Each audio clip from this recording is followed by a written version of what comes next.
So once again, welcome back to the discussion. As far as we are concerned, we have discussed constant opportunity cost and international trade.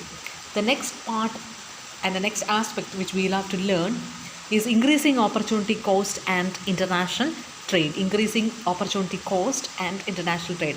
As we know, we have to discuss 4 specific cases: constant opportunity cost, increasing and decreasing opportunity cost, and when increasing and decreasing opportunity cost comes together.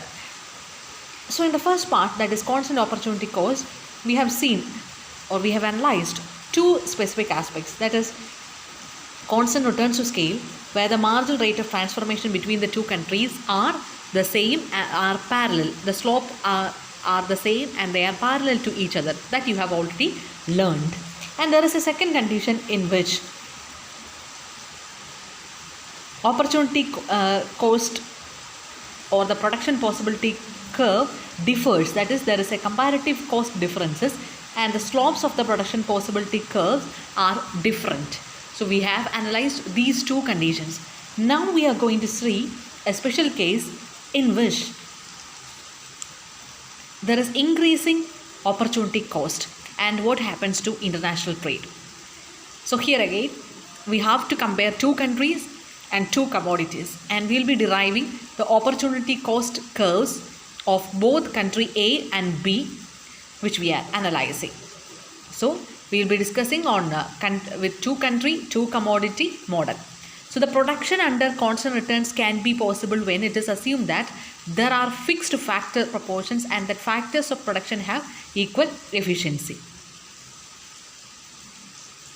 But it may not be the same. There can be increasing opportunity cost. So we have to analyze this particular condition. Now come to the first diagram. This is diagram 1. Here commodity Y is marked in the y-axis and commodity X in the x-axis. AB is the opportunity cost. AB is the opportunity cost curve. So there is a dotted line which shows the internal price line, and also we have FF, which is the international price line. So we have the price line. So that is the international exchange rate, which is shown by FF. So FF curve shows the international price line and EE curve shows the domestic line, that is the dotted line. So now how are we going to analyze? So as AB is the production possibility curve, which can be shown rightly here.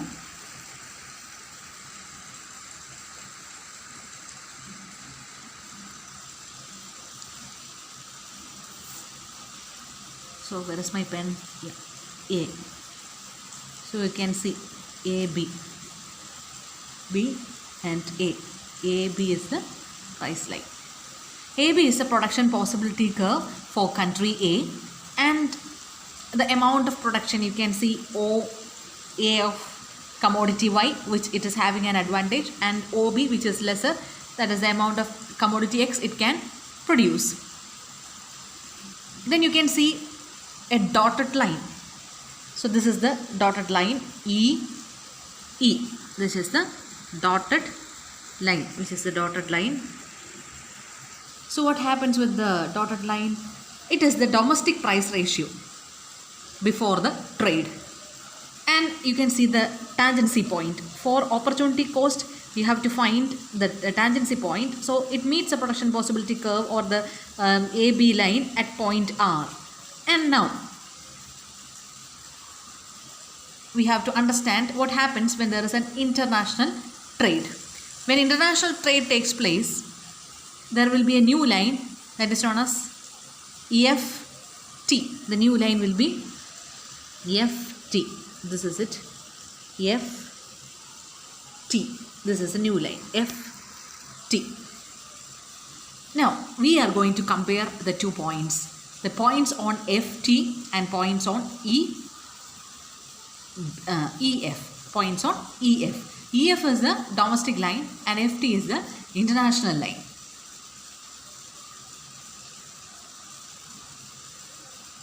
So the tangency point of FT is at that is international point is point S, that is by far larger than or higher than P. So what happens if there is international trade? If there is only domestic trade, what we can see is that the indifference curve will be passing through point R. If there is an imaginary indifference curve, it moves to point R. So the country will move to a higher indifference curve when there is an international trade. That is, it will move to FT line, which is on a higher indifference curve. So that is the difference, or that proves how the international trade takes place. And in the case of exchange ratio too, there will be a difference. After the commencement of trade, when the international exchange rate is represented by FF, that shows the change in equilibrium level, we can get more of commodities, which again results in a gain. So the country A can thus enhance its welfare by trade because it will be on a higher indifference curve.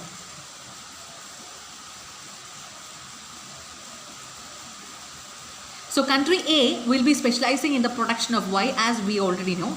If the point of consumption in country A is at T, that is, it is going to import that much, the country will export a higher amount, that is Sn quantity of Y, to import Nt quantity of X. The consumption point T will lie on a higher commodity indifference curve than the point R before the commencement of trade. So country A will have a higher welfare. So when we consider this, we have to find the equilibrium points, the points of tangencies. That is why it is used. If we are using production possibility curve, the tangency point is always very important. So here comes the tangency solution that will support us to prove that there is a welfare. Here in this case, commodity Y is marked in the Y-axis, commodity X in X-axis. As the diagram clearly points out, country A is having a specialization in commodity Y. Now, which is the domestic price line? So the domestic price line is EE, that is shown by the dotted line. That is the domestic price line. And international price line is FF, that is the domestic international price line. So now what happens when there is a trade? So it was able to reach only up to point R at the domestic level. Now when international trade commenced, it can get up to point S, which is on a new indifference curve.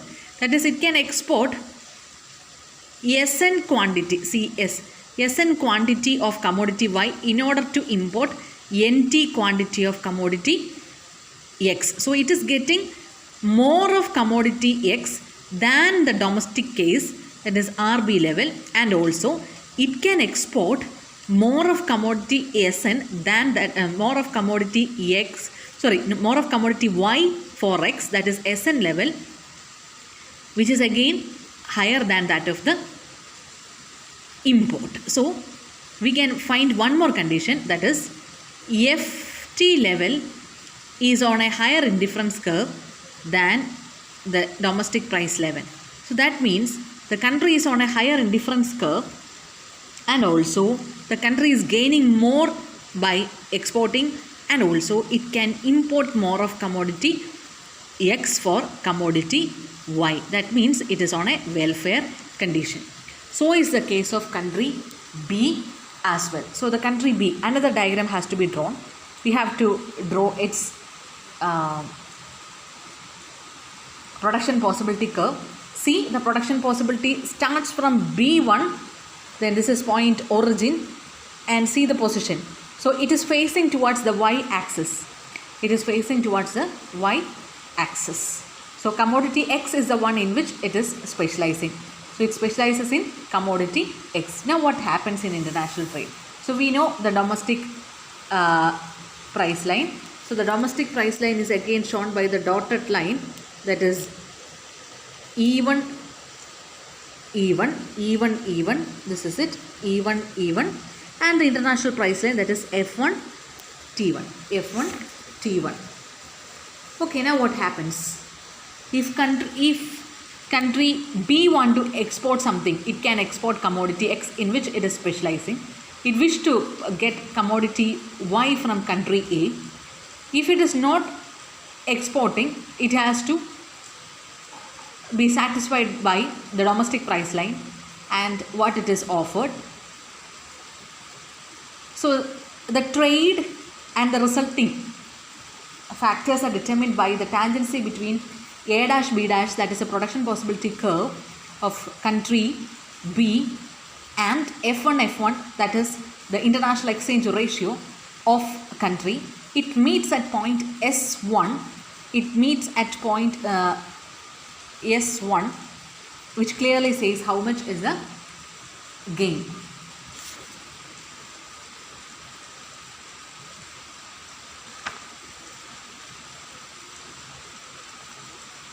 Sorry, this is point S1, not this one. Point S1 is this, the second one. Now, the international exchange is at tangency point is S1 and the domestic exchange rate is determined at point R1. So, clearly we can say that S1 is on a higher indifference curve than point R1 and thus there is an increase in welfare. And also, country needs to export S1N1 in order to get a more of import F1N1 from country A. So it is gaining from international trade. It can get more by exporting less of its commodity.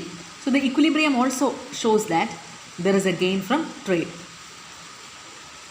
So it is at a higher satisfaction level as well.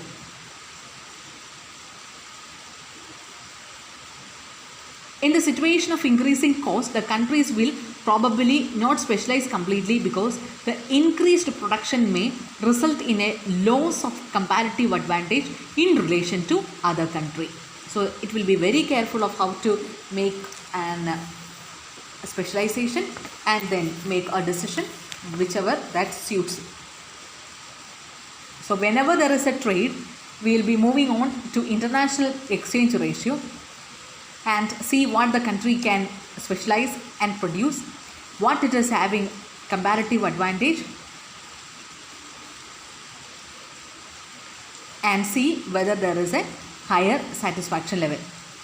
When the equilibrium level is determined, the commodity to be exported will get a fair share by making international trade comparatively advantageous to the exporting country. So both countries will gain out of this.